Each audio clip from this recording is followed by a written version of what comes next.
श्रीगुरुभ्यो नमः। हरि ओम। श्रीमहागणाधिपतये नमः।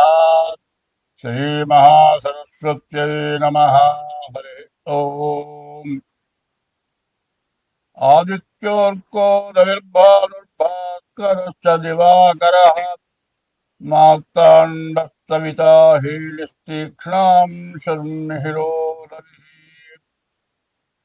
यत्कर्ता जगतां भर्ता संहर्ता महतां निधिः।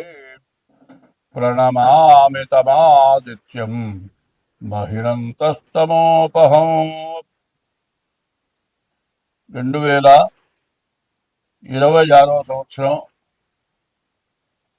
ఇప్పుడు ఈ సంవత్సరంలో ముందుగా శని ఎట్లా ఉన్నాడు చెప్పుకుందాం. ఏ రాశికి ఎట్లా ఉన్నాడు శని ముందు ముఖ్యంగా మనం చెప్పుకోవాలి. అయితే దానికి ముందుగా ఒక విషయం చెప్పుకుందాం. ఎట్లా అంటే అసలు 2025 నుంచి 2028 వరకు, 2025 టు 28, 2028 వరకు కూడా గ్రహస్థితులు పూర్తిగా బాగాలేవు. ఈ గ్రహస్థితులు బాగా లేకపోవటం కారణం ఏంటంటే ముందు స్వార్థం అనేది బాగా ఎక్కువగా పెరిగిపోయింది. ప్రతివాడు ఎట్లా ఉన్నాడంటే తనకంటే ఎక్కువ వాడిని చూసి వాడిలాగా నేను ఎట్లా అవుతాను. ప్రతివాడు కూడా ఆలోచన ఎట్లా ఉంది.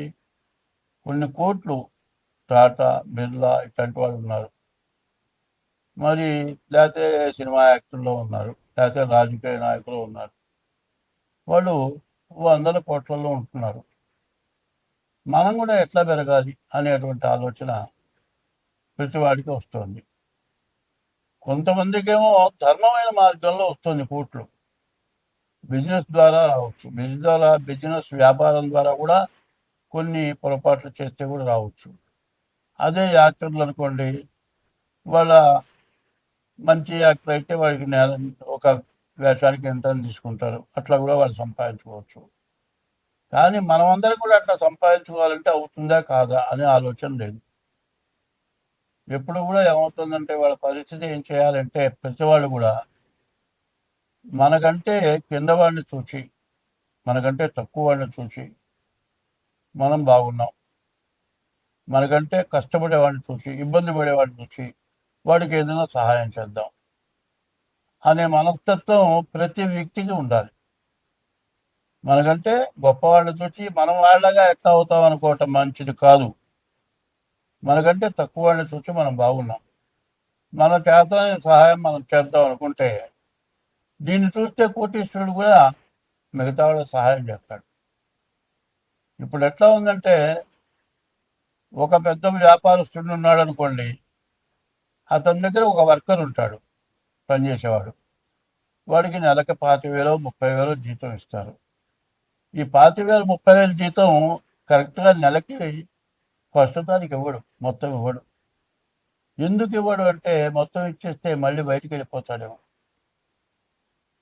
సగమే ఇస్తాడు. మళ్ళీ ఫస్ట్ తారీఖు వచ్చే లోపల కానీ మిగతా సగం ఇవ్వడు. సరే ఫస్ట్ తారీఖు లోపల మిగతా పోయిన నెలవి ఈ రెండో నెల చివరి దాకా ఇస్తే ఈ నెల బ్లాక్ అవుతాయి. అట్లా చేసి ఇట్లా చేసి పనిచేసేవాడికి 2 నెలలు 3 నెలలు సరిగ్గా జీతం ఇవ్వక వీడు బయటికి పోతే బతకలేని బాధ. ఇది మానుకొని వెళ్ళారు అనుకోండి, మరి ఎట్లా జరుగుతుంది? పెళ్ళాం పిల్లలు ఉన్నారు, బతకాలి. ఎట్లా బతకాలి? ఇస్తాడే ఉన్నవాడే కదా, ఏదో రకంగా ఇస్తాడు. వాళ్ళ దగ్గర ఇప్పుడు లేదేమో, తర్వాత ఇస్తాడు వీడు ఆశపడి తినకో పని చేస్తాడు. వీడి బాధ ఇది. కష్టపడి పని చేసుకునేవాడి పరిస్థితి ఏమిటాయంటే తను ఎక్కడైతే పని చేస్తున్నాడో అతను ఇస్తేనే ఇతను బతకగలుగుతాడు, లేకపోతే బతకలేడు. కాదని ఇంకో చోటు పోదామంటే సగం జీతం ఇవ్వలేదే, వెళ్ళిపోతే అది కూడా ఇవ్వడేమో, ఎట్టో ఒకటో తీసుకున్నాం. ఇట్లా జరిగి జరిగి జరిగి చివరికి అవుతుంది 2 నెలలు 3 నెలలు 4 నెలలు ఆపుకుంటాడు. అదే తన దగ్గర వర్కర్ ఉంటాడు కదా, ఆ వర్కర్ దగ్గర నీ వస్తువులు ఏమన్నా ఉన్నాయనుకోండి, ఏదైనా చెడిపోతే ఆ డబ్బులు ఇవ్వు. ఇది పదాన్ని చెడగొట్టావు, ఇది చెడిపోయింది, ఇది ₹1,00,000 వస్తువా, నీకు 3 నెలల జీతం ఎక్కడ ఇవ్వమంటావా అంటారు. వీడిని ఈ విధమైన ఇబ్బందులు పెట్టడం ఎక్కువైపోయింది. కొన్ని వస్తువులు ఎట్లా ఉంటాయంటే సెల్ ఫోన్ అనుకుందాం కొద్దిసేపు, ఎంత కొత్త ఫోన్ అయినా ఎలక్ట్రానిక్ వస్తువు చెడక్కని చెడిపోతుంది. మంచిది కూడా ఇంతలో కూడా చెడిపోతుందేమో అని ఆలోచించట్లా. వాడి చేతిలో చెడిపోయింది కాబట్టి వాడికే బాధ్యత.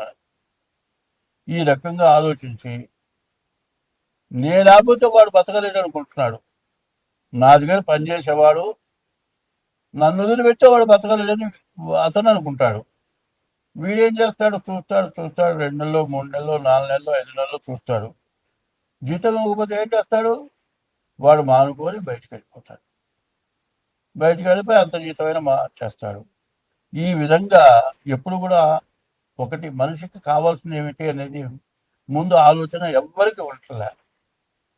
ఎప్పుడు కూడా మన దగ్గర పనిచేసేవాడు ఉన్నాడంటే వాడు ఫస్ట్ పడుకోకూడదు, వాడు సుఖంగా తినాలి, బతకాలి. కాదు వాడికి ఏదైనా నలజీతం కాకుండా ఇంకా కొద్ది గొప్ప మనం ఇద్దామనేటువంటి మనస్తత్వం ఉండాలి. అట్లా ఉంటే నీ దగ్గర వర్కర్ మానుకొని వెళ్ళిపోడు. అదే కాదు, నీ వర్క్ ఖచ్చితంగా బాధ్యతగా చేస్తాడు.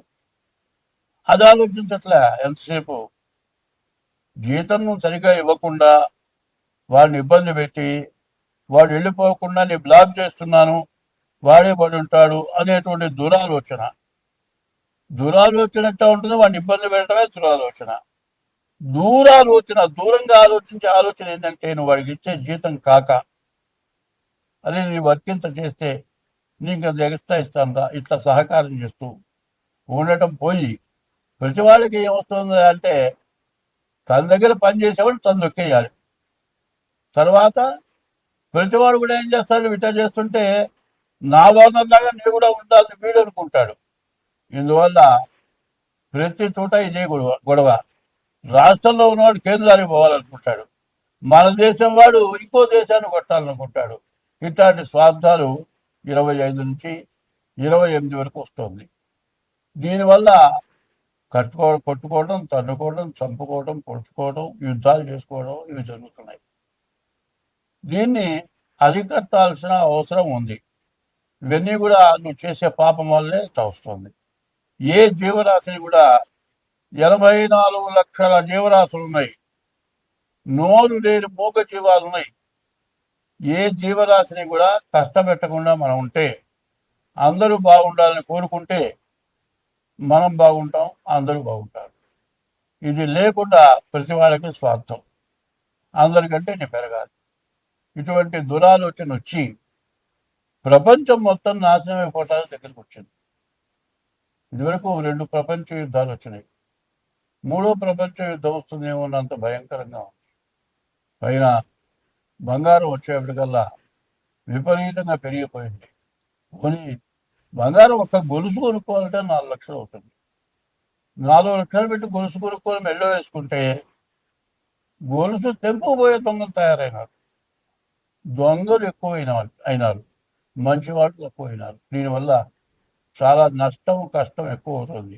ఇది బాగా గ్రహించుకొని ఉదార స్వభావం ఎవరికైనా మనం సహాయం చేద్దాం. ఒకటి, నీ ఇష్ట దైవాన్ని పూజిద్దాం. ఒకటి, తల్లిదండ్రులకు అన్నం పెడదాం. ఒకటి, భార్యను జాగ్రత్తగా చూద్దాం. ఒకటి, ఇటువంటి స్వభావాలు మనకు గనక ఉంటే మనకు ఎటువంటి నష్టాలు రావు. ఇట్లా ఉండేప్పుడు జాతకం చూపించుకుంటే మీరు అన్ని విధాలు బాగుంటారు. స్వస్తి.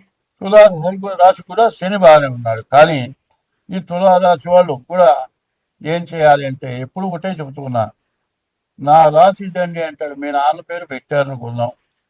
మీ నాన్న పేరు పెడితే నీ రాశి అట్లా కాదు. పుట్టిన తారీఖు, నెల, సంవత్సరం, టైము దాని ద్వారానే రాశి వస్తుంది. అట్లా కాకుండా ఇష్టం వచ్చినట్లుగా పేర్లు పెట్టుకొని నాది ఈ రాశి అనుకోవటం మంచిది కాదు, పద్ధతి కాదు. నీ రాశి ఎట్లా ఉందో చూడాలి అనుకుంటే ముందు హస్త సాముద్రిక ద్వారా కూడా మీ జాతకం చూపించుకోవడం చాలా మంచిది. ఎందుకంటే దీనికి డేట్ ఆఫ్ బర్త్ తేడా పడ్డా హస్త సాముద్రికలో మాత్రం ఖచ్చితంగా వస్తుంది జాతకం. చేతి ద్వారా నీ జాతకం మాత్రం క్లియర్గా వస్తుంది. అది క్లియర్గా రావాలి అంటే హస్త సాముద్రిక ద్వారా సరే జాతకం చూపించుకోండి. ఏమండి, బాగుండడం కూడా ఎందుకు చెబుతున్నారని మీరు అడగవచ్చు. ఈ సంవత్సరం చెప్పాలంటే చాలా ఘోరాతి ఘోరంగా ఉంది. ఇప్పుడు యుద్ధాలు ఎట్లా ఉన్నాయి? ఏ అమెరికా వాళ్ళు ఉన్నారు, కొట్టుకోమంటాడు. బాగా నష్టం జరిగిన తర్వాత ఆపేయి అంటాడు. ఇప్పుడు కొట్టుకునేటప్పుడేమో కొట్టుకుంటానికి సహాయం చేస్తున్నారు, బాగా నష్టపడిన తర్వాత ఆపేయమంటున్నారు. పోనీ ఏదన్నా మంచి ఏమన్నా జరిగిందా? లేదు, చెడు జరిగింది. ఇట్లా ప్రతి వాళ్ళకి కూడా ఏదో రకమైన ఇబ్బంది ఖచ్చితంగా వస్తుంది. మరి ఆ ఇబ్బంది నుంచి బయటపడాలి అనేటట్లయితే ఏమవుతుంది? ఇప్పుడు పక్క ఇల్లు తగలబడితే ఏమవుతుంది? ఆ సెగ మన ఇంటికి కూడా తగులుతుంది. కాబట్టి మన ఇంట్లో నలుగురు ఉన్నారు, నలుగురిలో ఒక జాతకం బాగుండకపోతే ఏమవుతుంది? అది అందరికీ తగులుతుంది. అందువల్ల ఈ తులారాశి వాడు కూడా డేట్ ఆఫ్ బర్త్ ద్వారా జాతకం చూపించుకోవడం చాలా అవసరం. తర్వాత ఉదయం, మధ్యాహ్నం, సాయంత్రం 3 వేళ సూర్య నమస్కారాలు చేయండి. ఇట్లా చేస్తే మీకు అన్ని విధాలు బాగుంటుంది. స్వస్తి.